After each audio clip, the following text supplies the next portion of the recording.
All right, so what's up, guys? Look, today I'm going to be talking about the fact that it's not always about the dogs and the swarm. I've had some people ask me that in some videos I've put up where I've just got like I'm cycling UAV, and some people have asked me, why do you do that? Why haven't you got any other kill streaks set? And today I'm hoping to sort of explain to you guys that sometimes the best thing to do is to cycle UAVs. Sometimes the best thing to do is not to use or not to have your swarm or your dogs activated, and instead have some other kill streaks. It's all going to depend on the stage. It's going to depend on your abilities as a player. It's also going to depend on your opponent's abilities as a player, and something that a lot of people probably don't realize, it's going to depend on your teammates' abilities as players as well. So look, hopefully today I can show you that. In this gameplay, I actually go 45-2 just by strategically placing some sentry guns and using a stealth chopper or two. Of course you have to be able to get those, and that's half the battle, obviously. But like I said, once you have confidence in your abilities as a player, and and you can make good on all your kills and on your skill, then this is the next step: knowing what to use and when. All right, but before I get into that, man, it's a bloody hot day today, and I just want to say Merry Christmas to everyone. I hope you guys had a safe and enjoyable day yesterday.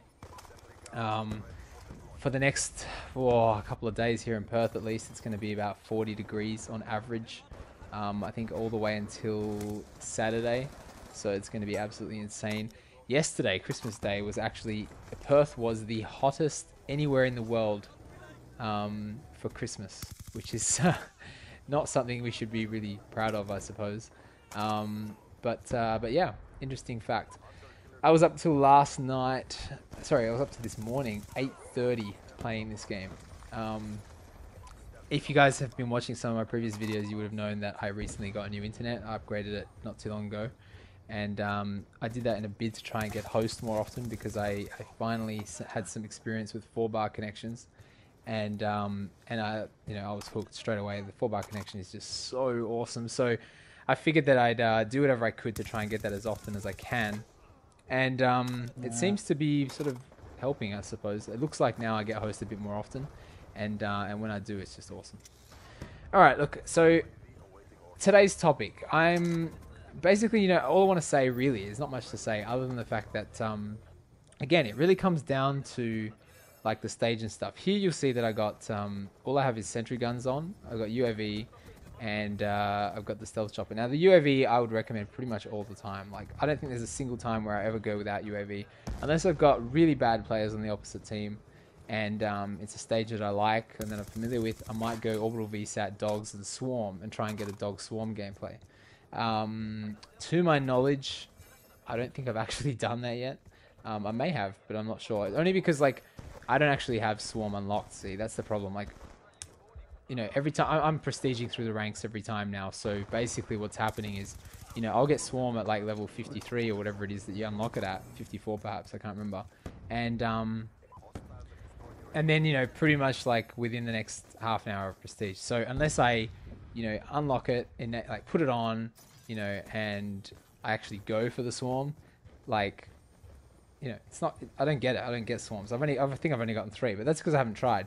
What I have unlocked though is the canine unit, and I find that the canine unit is actually better than the swarm in a lot of ways, because with the canine unit you can't actually guard against it other than shooting the dogs or knifing them. Whereas with a swarm, you can just go indoors and you're safe.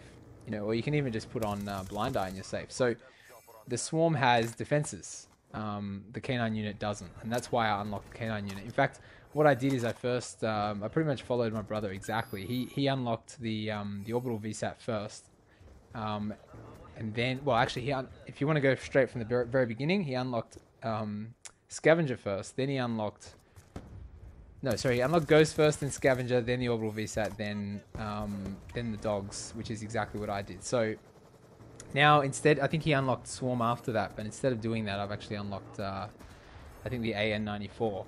And the reason for that is because now that the curse is fixed, and that's something else I wanted to talk about, the fact that the Wiimote now is finally fixed. I just made a video, like, I don't know, not long ago, where I talked about the fact that the patch had finally come out, and the one that we're waiting for like 5 weeks for, and then what happened was, unfortunately, the cursor sensitivity setting wasn't working. It was like resetting back to default every time you would ADS, which is really strange.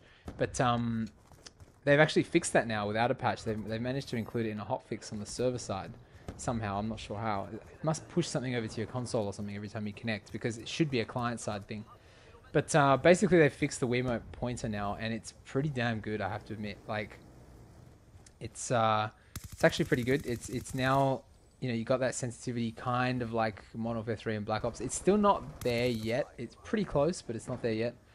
But yeah, look, at least now, you know, we can ADS and sort of be on par with the dual analog stick users, because up until sort of, you know, I think it was Christmas Day actually that they released the patch. Perhaps it was New Year's Eve, and not the patch, the hotfix. You know, up until then, we really didn't have a chance against dual analog users. I mean, we did, but, you know, it was hard. I mean, you had to be really good. You had to be, you know, a really, really good player to even stand a chance against, you know, average players. But now that's changed. Now the Wiimote's fixed, so thank God for that. But yeah, look, because the Wiimote's fixed, up until now, I really haven't bothered to make like a Wiimote settings video. And that's, you know, again, because the settings weren't there or they weren't fixed. So I figured, you know, I'd wait until all that stuff's sort of resolved. I didn't want to make a video with all my settings and stuff, and then, you know, they release a patch that fixes the controls, and then I would obviously be changing my controls, and then that video would become obsolete. So I figured I'd wait until they did all that. So that has been done now. And so you guys can probably expect like a Wiimote settings video in, I don't know, at least in the next couple of days, I would imagine. So probably coincides well with a lot of the people who got this game and a Wii U for Christmas as well. So that all works out well. And of course, I've also got my classes set up video coming up as well. So keep an eye out for that. All right, guys, look, thanks for watching. I'm going to go off and play some Black Ops 2. Enjoy the rest of your day, and I'll see you guys next time.